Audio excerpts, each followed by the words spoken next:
The course of this narrative, steadily flowing on, bears me away from the morning time of our married life, and carries me forward to the end. In a fortnight more we three were back in London, and the shadow was stealing over us of the struggle to come.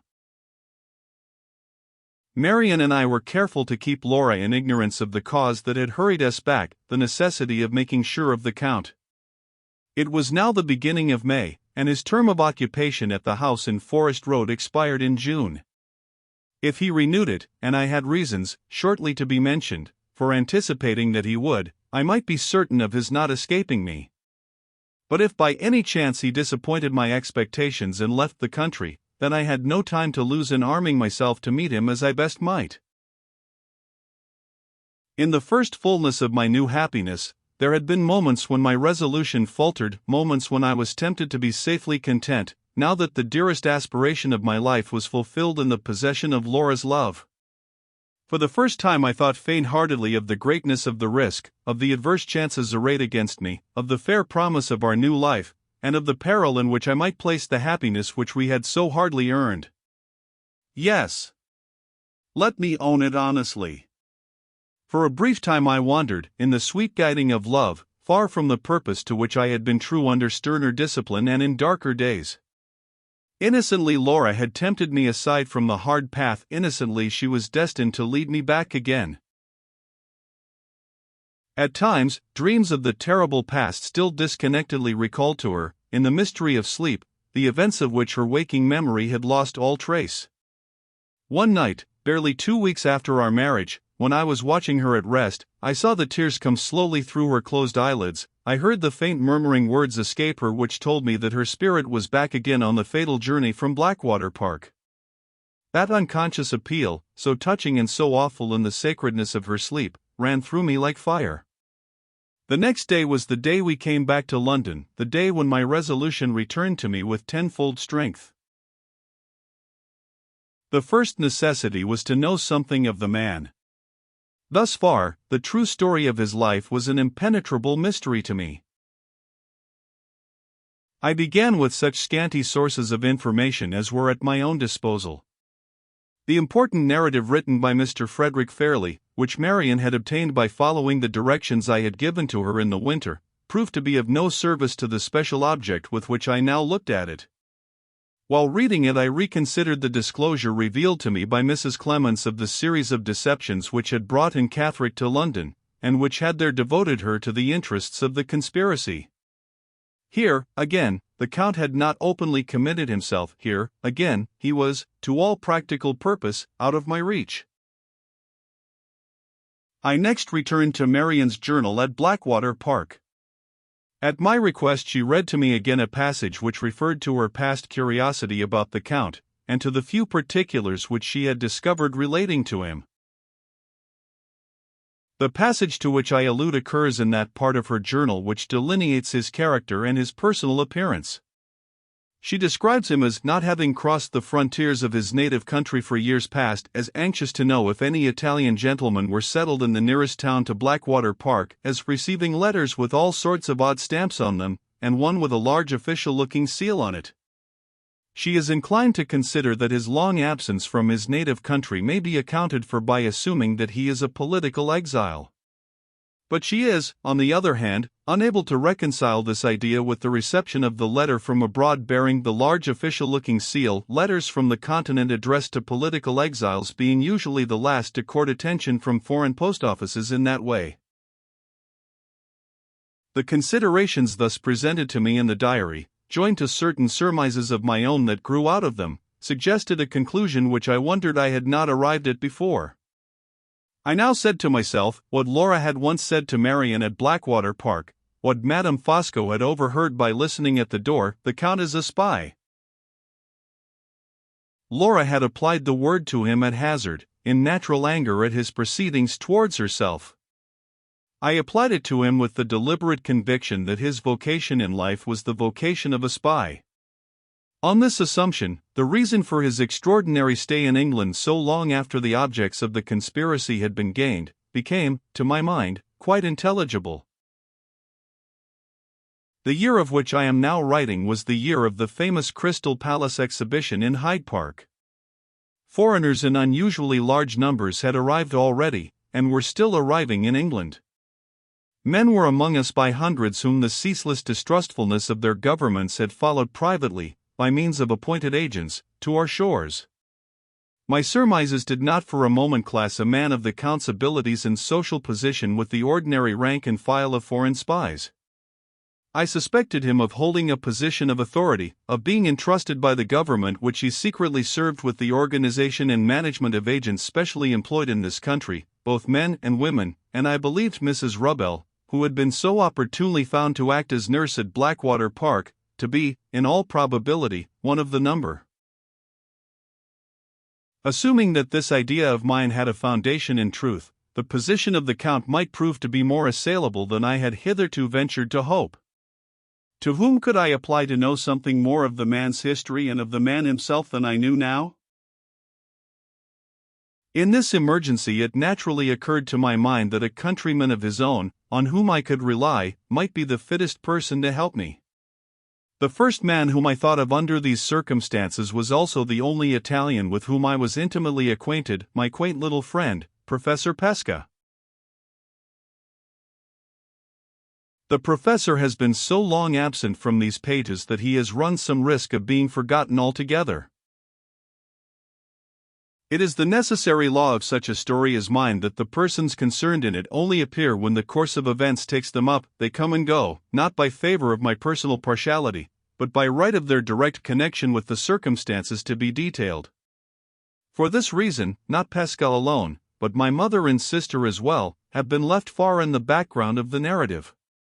My visits to the Hampstead cottage, my mother's belief in the denial of Laura's identity which the conspiracy had accomplished, my vain efforts to overcome the prejudice on her part and on my sister's to which, in their jealous affection for me, they both continued to adhere, the painful necessity which that prejudice imposed on me of concealing my marriage from them till they had learnt to do justice to my wife, all these little domestic occurrences have been left unrecorded because they were not essential to the main interest of the story.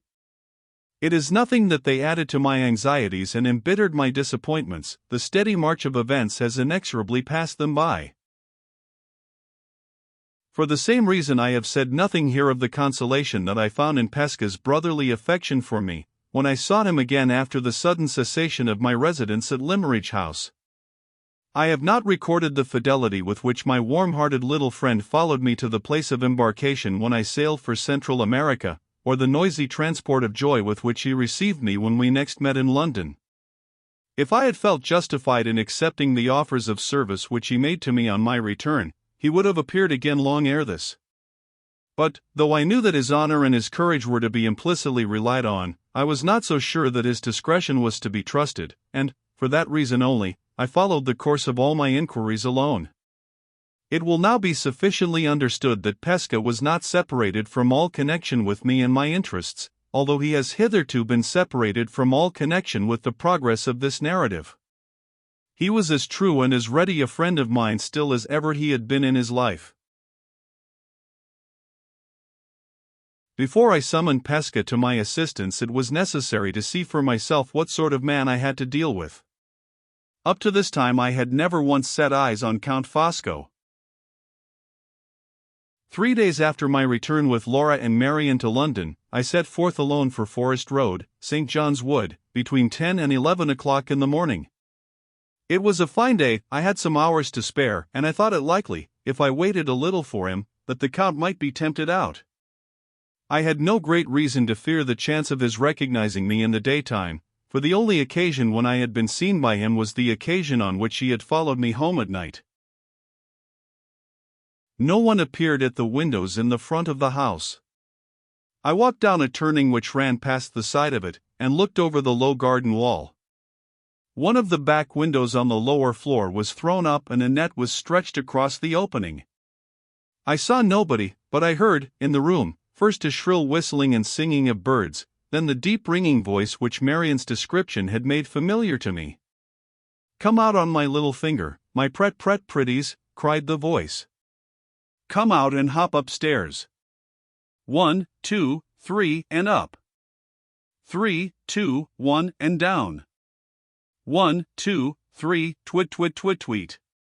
The Count was exercising his canaries as he used to exercise them in Marion's time at Blackwater Park. I waited a little while, and the singing and the whistling ceased. "Come, kiss me, my pretties," said the deep voice. There was a responsive twittering and chirping, a low, oily laugh, a silence of a minute or so, and then I heard the opening of the house door. I turned and retraced my steps. The magnificent melody of the prayer in Rossini's Moses, sung in a sonorous bass voice, rose grandly through the suburban silence of the place. The front garden gate opened and closed. The Count had come out. He crossed the road and walked towards the western boundary of the Regent's Park. I kept on my own side of the way, a little behind him, and walked in that direction also.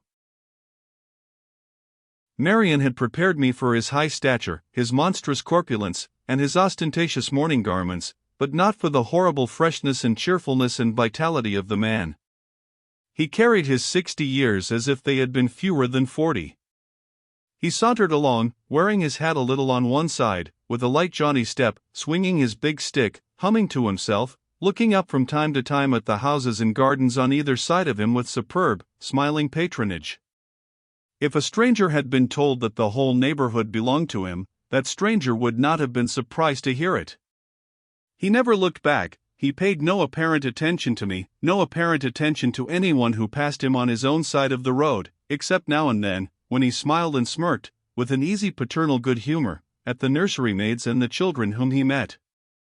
In this way he led me on, till we reached a colony of shops outside the western terraces of the park. Here he stopped at a pastrycook's, went in, probably to give an order, and came out again immediately with a tart in his hand. An Italian was grinding an organ before the shop, and a miserable little shriveled monkey was sitting on the instrument. The Count stopped, bit a piece for himself out of the tart, and gravely handed the rest to the monkey. "My poor little man," he said, with grotesque tenderness, "you look hungry. In the sacred name of humanity, I offer you some lunch." The organ grinder piteously put in his claim to a penny from the benevolent stranger. The Count shrugged his shoulders contemptuously, and passed on. We reached the streets and the better class of shops between the New Road and Oxford Street. The Count stopped again and entered a small optician's shop, with an inscription in the window announcing that repairs were neatly executed inside. He came out again with an opera glass in his hand, walked a few paces on, and stopped to look at a bill of the opera placed outside a music seller's shop. He read the bill attentively, considered a moment, and then hailed an empty cab as it passed him. "Opera box office," he said to the man, and was driven away. I crossed the road, and looked at the bill in my turn. The performance announced was Lucrezia Borgia, and it was to take place that evening. The opera glass in the Count's hand, his careful reading of the bill, and his direction to the cabman, all suggested that he proposed making one of the audience. I had the means of getting an admission for myself and a friend to the pit by applying to one of the scene painters attached to the theatre, with whom I had been well acquainted in past times. There was a chance at least that the Count might be easily visible among the audience to me and to anyone with me, and in this case I had the means of ascertaining whether Pesca knew his countryman or not that very night. This consideration at once decided the disposal of my evening. I procured the tickets, leaving a note at the professor's lodgings on the way. At 7:45 I called to take him with me to the theatre. My little friend was in a state of the highest excitement, with a festive flower in his buttonhole, and the largest opera glass I ever saw hugged up under his arm. "Are you ready?" I asked. "Right, all right," said Pesca. We started for the theatre.